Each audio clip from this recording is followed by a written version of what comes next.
Man, Diddy, it's a pleasure to have you. I wish Ife was here.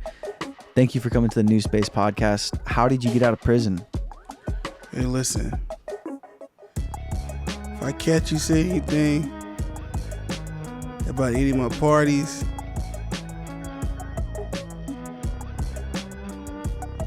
sorry, I can't do it, man. I was going to threaten you like one of his, that's the reason why he didn't get any bail. You know that? Why? Because he was threatening people that were going to speak up against him. This is why I don't want, I just would not like that level of just, imagine how numb he would be to like pleasure to the point where he's, I don't even, what is he in, what happened? What did he do? I really don't know anything. What did he do? He's been accused of sex trafficking. That'll do it. So like rounded up a bunch of prostitutes and took them across state lines and made them have sex with people that didn't want to, you know, whatever. He was forcing them to do stuff that he didn't want to do and stuff like that. And he was like, at his parties, he was like, it's just like ultimate sex fest. Well, I wasn't there, so I couldn't tell you. But apparently, from the little people that people have talked about and is leaked, I mean, whatever, yeah. So welcome to the Diddy episode. Is that how we doing this? Are you okay with that? Are you comfortable with that? I couldn't care less. Okay, all right. I don't care what we call this. Right. We could call this the podcast. I would give a damn about that. Welcome to the Diddy episode on the NIW Space podcast. Woo. Yeah. Yeah. Man. Fire. My name is Ife and I'm Jackson. Yeah, and as you can see, I'm embodying what the heck just happened? We have to start over. Let me get this thing right. No, we're not starting over. That is in. We're going. This is a podcast, not a newscast. Honestly, I couldn't tell you one song Diddy is a part of. I couldn't tell you anything about him. Nothing. So what about the let's start with probably his most successful song, I think, would be Every Step I Take, the Sting cover. Every step. Yeah. Didn't he have to pay them like $1,000 a day? $2,000 a day, yeah. So you do know something. I didn't know that was him. I had no idea that was him. Are you serious? Yeah, I'm serious. Dang. It's just like I'm not. You don't know nothing. I like making. I just have my taste, and it's like one of my other friends is mad at me because I'm not like a garage punk lover, and it's like everybody thinks I'm not a real musician, or I'm not mad at you. I know. I'm talking about like the majority of people, because it's the thing that like hip hop is the thing that the majority of society can relate to. It's simple. It's an easy thing to follow, like the beats. It's obviously exciting, high energy. The messages I gotta stop you there for a are second. super ego. I don't think hip hop is simple. I feel like hip hop has been simplified by these mumble rappers, and a lot of them. But I don't think hip hop itself. Hip hop is not a genre. It's a culture, right? The way people think, the way people move, the way people act. You know what I'm saying? The way people dress. You know what I mean? This is not hip hop, by the way. This is the Diddy episode. So I was just trying to represent. But you know what I mean? Yeah. So, but I mean, I understand what you say when you say simple, but man, like you listen like people like we talked about Logic before, right? I don't think he's simple. But I wouldn't. I'd say he's on like an extreme end of hip hop. But it shouldn't be. It's that the people that we're talking about today, these executives, they have pushed the agenda of people like what's that? Timmy Turner. What's his name? Oh, Panda. Yeah, people like him and Blueface and all these guys. You know, getting being the people standard of music. The standard. You know, it's the Diddy's of the world that have put him there. You know what I mean? So this is a good day. You know what I mean? on the Diddy episode of the New Space podcast. You know? Yeah. We need to get back to where people like, what's his name? I can see his face. K Dot. What's K Dot's current name? Kendrick Lamar. Like, people like him should be the norm, I think. People like, what's this band? Caskey's my favorite rapper of all time. Dang, there's this group that's really dope. They do this freestyle, like almost looks like a podcast. Oh, dang. Freshman? XSO? No? No. Is it like an actual band? Yeah, it's a group of guys. One of them raps in Spanish and he's fire. Oh, dang. There's this one freestyle that went crazy where he's talking about getting jumped by a bunch of guys because of a girl got him to come over. Dang. If I remember, we'll put it in the description or whatever. But people like them, I think, should be the norm. You know what I mean? Right. Yeah. Yeah, like diving into like to be a part of hip hop, it takes a severe level of talent and like mental clarity. Like you have to, it's like going to the NFL. You have to be, you're going to make it, and then you got to stay way on top of your game to compete. Mm-hmm. But hip hop's kind of flipped on its head in the recent years. Yeah. Where it's like you make it, and then you just get as dumb as you possibly can to maintain. It's ridiculous. This girl on Instagram made a post about how female rap nowadays is just B word, I'm light skinned and you jealous. I got a small waist and you jealous. I got a BBL and you jealous. Like she was making fun of like and every it's all female about rapper sex. now. And it was like, yeah. You know what I mean? I'm just straight up and honest. Like I hate it. I hate it too. I don't like it. I can't stand I used it. to think like, maybe because I'm older and I came up in the white tee era and, like this new rap, kind of like how people, older people always hate the younger whatever. But then you're younger and you don't like it either.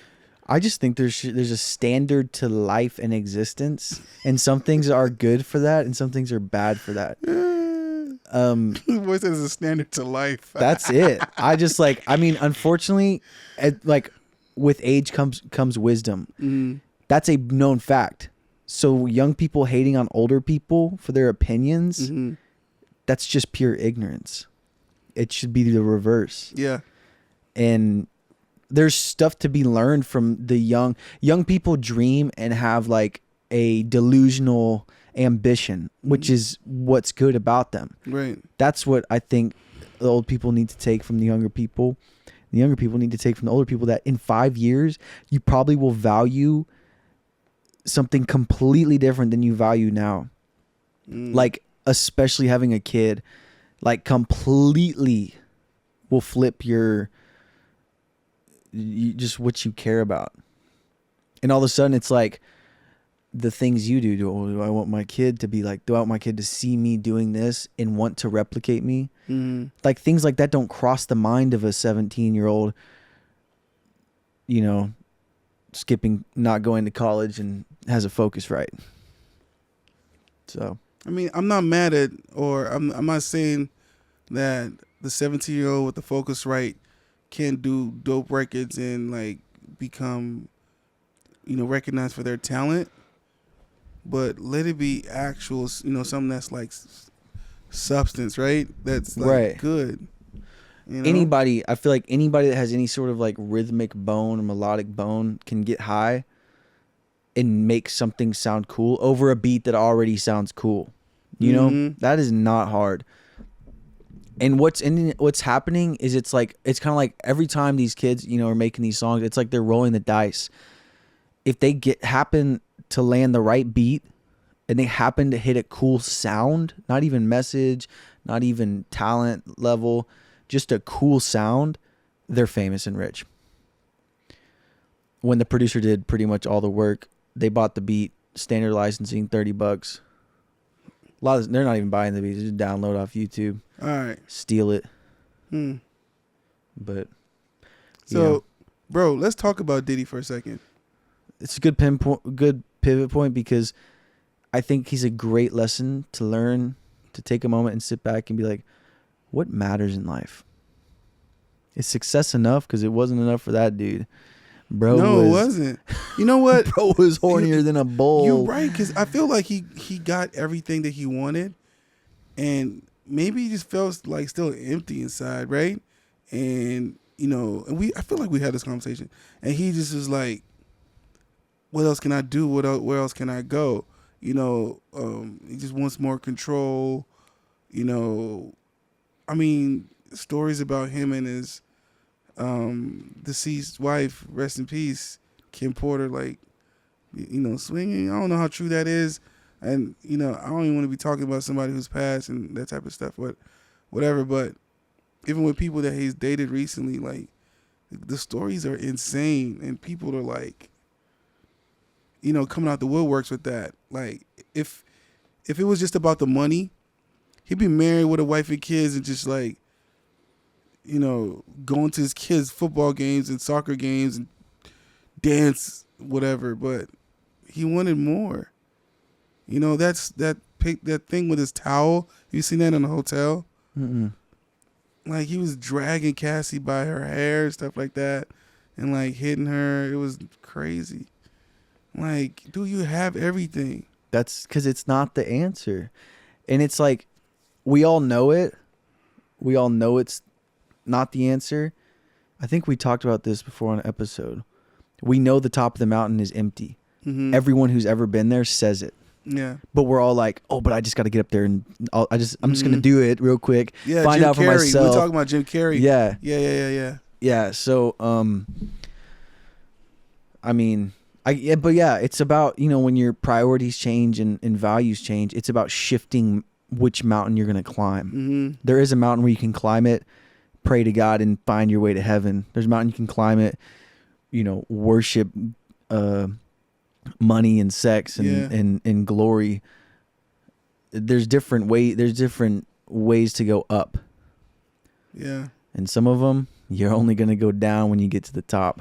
Bro, I wasn't thinking about going here at all, or with you, or on this podcast, but I definitely think the answer is just God, bro.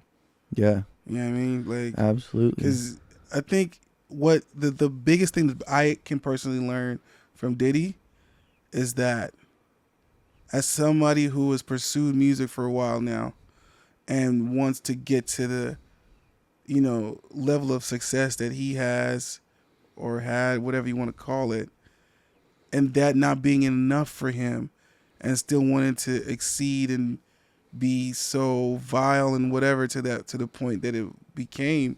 Mm-hmm.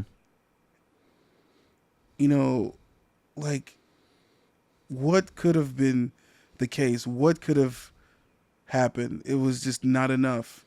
And the only thing that I've experienced other people talk about, the only thing that I've experienced in my life to the level of success that I've had, that always gives me a semblance of peace and happiness, and the only time that I'm not happy is when I lose that for a moment, is when I'm not close to God personally. That's just me. Yeah. Right? No, You know what yeah. I mean? And when you lose that grip on, it's like we're climbing these mountains over here, but God is the infinite mountain. Mm-hmm. He'll never end. You can climb him for the rest of eternity, and that's what you'll do for eternity. But latching onto him gives us that sense of like perpetual growth and achievement, yet it's not us. So we get to kind of let go and be free of the need for success, the need for self-achievement. And it's exhausting, dude. Like, it really is exhausting and miserable. And even when you get that success, well, how do I pivot to the next success? Because 6 years ago, dude, if I saw where I'm at right now, I'd be like, oh, I can retire. I made it. But right now, I feel like I'm at ground zero. Same year. Right. Same year. You have accomplishments that, like, I can't even imagine having at this point in my life. But it's all perspective, and it's all ultimately meaningless apart from, like, dude, one day everyone will forget who Michael Jackson is. There will be nothing ever to remember him. Dude, I've asked my son. I've had to teach my son who Michael Jackson is, like actively do it. Yeah. But there was a time when I like, Jibs, do you know who Michael Jackson is? Like, no, you mean Michael Jordan? No, he doesn't know Michael Jackson. Yeah. I had to be like, come here, watch this. And I'm playing him Thriller. I'm playing him Bad. I'm playing him Smooth Criminal. I'm showing him the dance moves. I'm showing him the moonwalk. You know, my busted up moonwalk. But he didn't know he does not know Michael Jackson. Yeah. You know? That's sad. But yeah, you're absolutely right. But ultimately, at the end of the day. Oh, yeah. And people keep thinking like, oh, because of technology, all these people are going to like whatever. But people don't realize that it takes energy, it takes power, it takes resources to keep the internet going, right? All this data, it takes the Earth, which is projected to explode eventually. It doesn't matter how much time it's gonna be before the Earth implodes on itself. Yeah, it will happen. I'm even saying that at the end of the day, no matter how much technology, people only have 24 hours in a day, 7 days a week. That's always going to be the case. Yeah. So in 50 years from now, there's 50 years of additional history that would have happened, right? Yeah. Who's going to be looking up and thinking about somebody from 100 years ago every day? We think about Franklin Roosevelt once in a blue moon. We think about Mahatma Gandhi every once in a blue moon, right? Mm-hmm. But that's it. And as the population increases and like connection also increases, there's going to be even more stimulation, even more talented people, even better than anybody who's ever existed. Look at Jacob Collier now. Like, we just listened to him this morning. Yeah, I mean, it's the craziest thing ever. Yeah. But and then they're going to start that freaking Neuralink thing. People are going to be naturally talented. Mm-hmm. Boom. Cyborg time. Now they're uber talented. Yep. It's going to be crazy. But at the end of the day, they're going to patch you up with how to be, how to play a 5-string guitar like Jacob. Yeah. And then also you look at Justin Bieber. I mean, he had a big roller coaster with fame and stuff, especially being famous as a child. It's just he's close to God now. And I'm happy for him. Scary how empty it is. I'll drive past a giant house and be like, ooh, it'd be nice to live in there. I'd be like, dude, I'd sit there at night. I have a son who's with me on the weekends, and then I got a cat, and just crickets. I'd be like, I'd be more depressed than living in a 1-bedroom apartment. Be like, nobody's here. I've got all this stuff. But yeah, I mean, just that's that. And what's cool is God is the inventor of music, so that is not disassociated with this podcast and with what we believe in. Yeah, ultimately, and God is righteous and perfect, and Jesus is our salvation, and He's the pipeline to God. Easy access, free gift. It's beautiful. Surely goodness, surely mercy. You know how I know that God is real? How? Do you know I know that God is real? That He straight up took over this Diddy episode. Yeah. Well, when you talk about it, it makes me just cringe at my heart. Yeah. Thinking how everything I'm doing, what am I doing that's just for me? I hate a lot of things I do are just selfish. I want this and I want this for my life and I want this. It's not about that. The happiest people in the world are the people who are most serving and the most generous. The wealthiest people in the world are the most generous people in the world. Most time, wealth is attracted to generosity. That's actually a fact. Secular fact. I'm saying collective. Obviously, there's the random giants like Elon, and Jeff Bezos, and Bill Gates. I don't know anything about them. Yeah. There's no telling what they do in private. You never know. But yeah, that's it. That's what I'm inspired to talk about when the name Diddy pops up. And it makes me think about, did you ever watch that movie, The Sound of Freedom? About the child sex trafficking? Oh, no, I haven't watched that yet. It's on my list. Yeah, that'll tug at your heart. I need to watch that movie. Yeah, but it just makes you realize we are inherently wicked. We always have been. Mm-hmm. Right now, right this second, there's someone being raped that will be murdered. Like, it's happening right now. Every moment, every time. And, you know, when people get large lump sums of money, especially in a career as fun as like music, you're like unleashed. Your desires get to be like out the cage, and it's just scary. So what does that lead to? And You don't know. You don't know till you're there. No. That's the scary part. It's a rhetorical question in a sense, right? But then, you know, at the end of the day, you're still a creative. Yeah. Right? I'm a creative too. Jeff is creative. What does that lead to, like, on a day-to-day basis?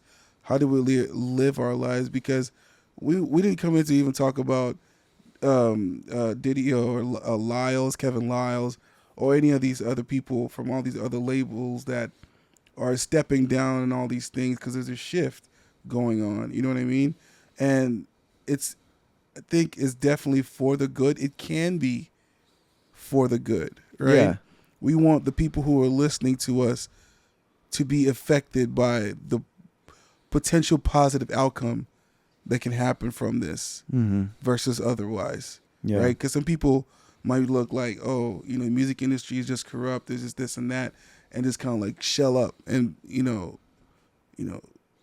not be good. Well, and that's the thing is there's people who mean no harm in the music industry. There's people who are here. It's same thing with like kind of like corrupt churches. There's people in those. Get me started on corrupt churches, bro. There's people in those congregations who are there for Jesus. There's people in those congregations who have no idea. They're just there because they don't know any different, and they're just there because they just are looking for Christ. And that's the same case in the music industry. I'm here because I love music and I love to be a part of it, and I love to just see what people can create and be just involved in that. Yeah. It has social effects. Like, it's interesting because if my career had taken off the way I initially planned it, as becoming a famous pop star, doing lots of drugs, I'd be screwed. I'd be at Diddy's parties right now. Yeah. It's terrible, but dude, like God, like hand select, saved me from the thing I thought I needed and wanted the most was the thing that would have destroyed my life. I would not have been involved in my son's life because he was so young, and like, especially being a young father, it really took time for me to, like, intentional time for me to become really attached to him. You know, it was hard because me and his mom were separate, and it's just like a baby is kind of like, it's cute and fun, but it's kind of like, I'm excited for when he turns 5 and we can go ride a bike or something. You know? He's 5 now. Yeah. About to be 6. Yeah. But I don't know where I was going with that. Somewhere. East. Maybe north. East, west, southbound on the north. Tollway. Yeah. That's it. Yep. So I'll say this, that what we're experiencing now and watching in real time with the music industry, and a lot of people who have been, you know, the mouthpiece of the music industry for a long time going away, I think that it's telling on the landscape that's coming. We've talked recently about BandCamp, and I believe it's called Level, right? The platforms that are direct to consumer, right? And it's going to allow artists and creatives to be able to really start making a living again, because the Diddies of the industry and the executives of the industry now, like you were saying, not every single one of them are bad or corrupt, but it affected the whole industry. What is that? Oh my God. No. Bro, it's so weird. At Academy yesterday, there was like 100,000 crickets outside the store. For real? Yes. Bro, it's just in my chair. It's we're keeping this, by the way. Hang on. Quick set adjustment. Oh my gosh. Oh no. Important conversation. That's the devil right there. Mhm. That's the devil in the form of a cricket. Oh, much more comfortable too. Airflow on the back. Oh. Oh. Maybe that was God. What were we talking about? Just don't squeak all the way through the rest of the episode, please. I'll try Don't really move. hard. Okay. So, we were talking about how, like, is that it? You see it? Oh, you're just squeaking. Just sit up right. Get this right. For artists and creators and singers and musicians that are here, we've talked about how you got to be selling something. You got to be selling something. The music is not just the only thing that can be happening. You're just trying to like put it out there on Spotify and Apple Music. There's this thing that Will.i.am said that I strongly believe. He talked about RCA. You know, the a lot of people know it as a record label, but it was a technology company that was making radios and transmitters during World War I and World War II. Yeah. After the wars were over, they had no means of really making money, so they started making commercial radios. But what's going to make people buy them? They have to have something to listen to. So they started recording a bunch of artists and stuff like that they thought were talented, paying them some money through a record deal, right? And then selling these radios to people to listen to. So what they were actually selling wasn't the music, it was the radios. It wasn't the gold, it was the shovel. Yes. Oh, that's good. I stole that. That wasn't me. Okay, but that was good. Good That timing. was good, though. But, yeah, it wasn't the gold, it was a shovel, right? And then you have places like, big halls and concert venues. They capitalized on that, too. They were pushing these artists getting on the radio and stuff so that people could go buy tickets to go watch and perform live. So if you're an artist and you're not selling something, not necessarily a radio, but something, or you're an artist and you're not doing shows and having, creating a show that's worthwhile for people to come see you and pay you ticket money for, man, you're going to struggle, man. Come on. You're going to struggle. But Diddy and a lot of those guys, they made a living out of monopolizing the merchandise that these artists have, right? And selling them on just the music, right? Yeah. And I feel like now is the time to change that narrative, right? Go direct to consumer, sell something. You got to sell something. You got to sell something. As popular as Apple is, they're still marketing. As popular as Coca-Cola is, McDonald's. They still market. And you know what it is? As popular as McDonald's is, they still market. You know what it is? It's this. They you think that you're smarter than them. Like, I see what they're doing. They're just trying to remind me about them, make me see a cheeseburger and want to go eat it. Mm-hmm. They're literally rewiring your brain to eventually, if you see enough McDonald's signs and you get hungry 2 weeks later, it's going to be one of the first things you think of. It's brainwashing. Bro, even the yellow and red of all the logos of all the popular fast food places, Yeah. it's off of science research, marketing research. To make you yellow hungry. and blue together make you want to eat. Yellow and red? Yellow and red, sorry. Where'd you get that? It didn't even sound I similar. think it's from my scarf. Doesn't Yellow and sound blue. similar. Yellow or- and blue. It's from my scarf. Random cool fact. It's from my scarf. I got a cool fact. Yeah. I think, don't quote me on if it's this guy, but I think the inventor of the radio said that people are going to amuse themselves to death. Speaking about the future. That was back then. And now look where we're at with reels and shorts and Have you seen the movie Idiocracy? You need to No. watch that. It's about the future of what you just said. Like, people get really stupid in the future, really dumb and really fat. What You is just like in a chair, like you just push any button and just get fed from a robot arm, and you just watch TV all day. What's the cartoon movie where they do that? Wally. Oh yeah, that's it. Oh really? That's what happened to That's Wally. good. Well, it's like a futuristic thing. They all leave Earth because Earth is like dry, so they go on this like space cruise ship. Yeah.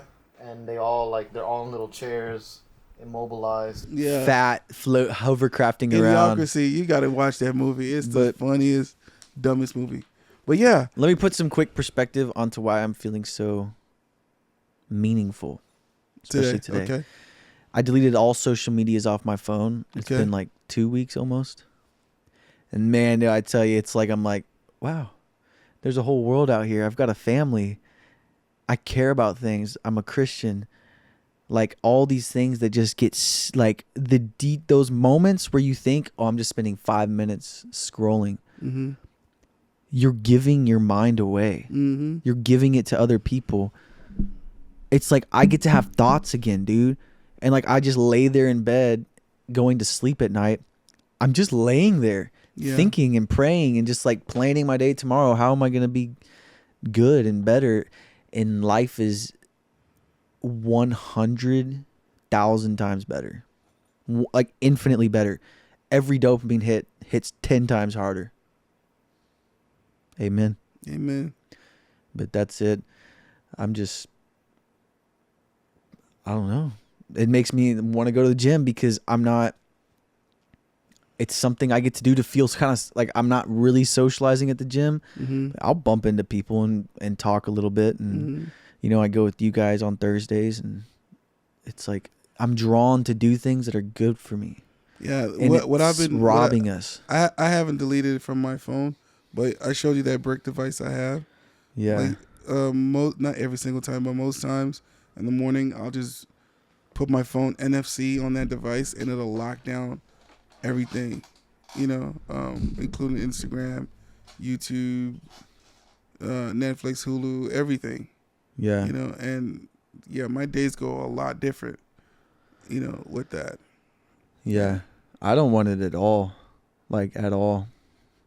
I'm just done. Like, dude, if literally say you're 85 years old and God's like, this is how much time you spent scrolling on social media.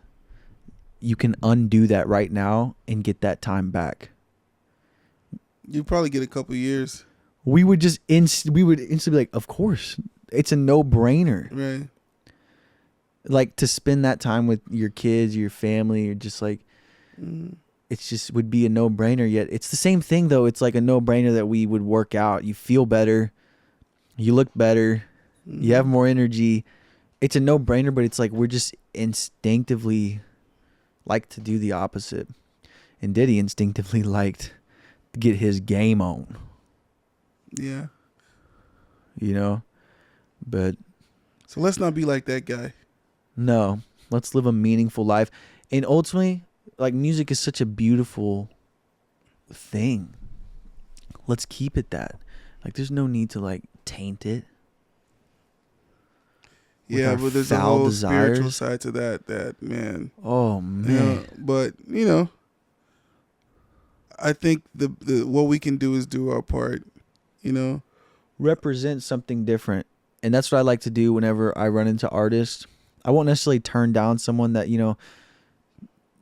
makes music on the edgier side, but I do like to share my opinion on like once I get close enough with them, and I talk to all my clients about this. It's like, make a catalog that you're going to be honored to show your grandkids, honored for your grandkids to show their kids, honored to like, to be. Your priorities will 100% change unless you die before you get older. That's the way life goes. Yeah, I think just by default, I don't know, I tend to not bring much of that, but I'm the same way. Like once we get close enough, yeah, we'll start to have those conversations. Well, I'm telling you about like, oh, I'm about to go do this or do that, or sometimes they'll come in my Bible app or Ding or something like that, and they'll know. I was in a studio session one time and we started talking about, it's a big artist, blah blah blah, whatever, bunch of producers and engineers, and there was one of the runners or whatever, assistants, wanted to order food for everybody. So I'm like, hey man, I'll eat anything as long as it's not shellfish, because I'm allergic, right? And one of the other producers, and they're like, oh, eat a shrimp because religious reasons, right? I'm like, no, I mean, I'm a Christian, but it's not because of that. I will literally anaphylactic shock and pass out. And it was like, oh, I thought it was because of religious reasons. And I'm like, hey, look. And then we start going into the Bible about that. And just off of that conversation, I mean, we're digging deep into the Bible. I talked about a sermon that I heard a week before. And, I'm going to research that some more and add that to my Bible study. So I'm saying this in front of this artist who's at this point, just doing this, watching me and this producer go back and forth. And I'm thinking to myself, man, thank you, God, for the opportunity to be salt and light right now, because we weren't doing anything. We were still just having a good time talking, but they were starting to get to experience, something that hopefully shed something good to them, right? Yeah. And ultimately, by the time the success comes, I pray that I lean towards being that type of salt and light versus baby oil and lube. Right. Because you can be salt and light in your current state, with your current situation, and you can be the sun in the ocean with millions of dollars in fame. Does that make sense? When you get thrown that and the world sees you turn it towards God, that's crazy impactful. Oh, absolutely. You see, so it's just magnifying. Money and fame is magnifying because the world wants it so bad, and not even giving that up. The God with the two horns gonna come after you though. But hey, God wants you to live actually, there's no telling. There's a totally different plan for every single person. That's just. But I do know God wants you to pursue being the best you possible. Yeah. And that doesn't just mean in a self-glorifying way. That means in a service way, a healthy way, all these different ways that are appreciative of the blessing of life. Yeah. So that is all thanks to Diddy. Yeah. This has been a New Space podcast, the Diddy episode version. He's not lying. Yeah. Okay. Bye. Peace out, everybody.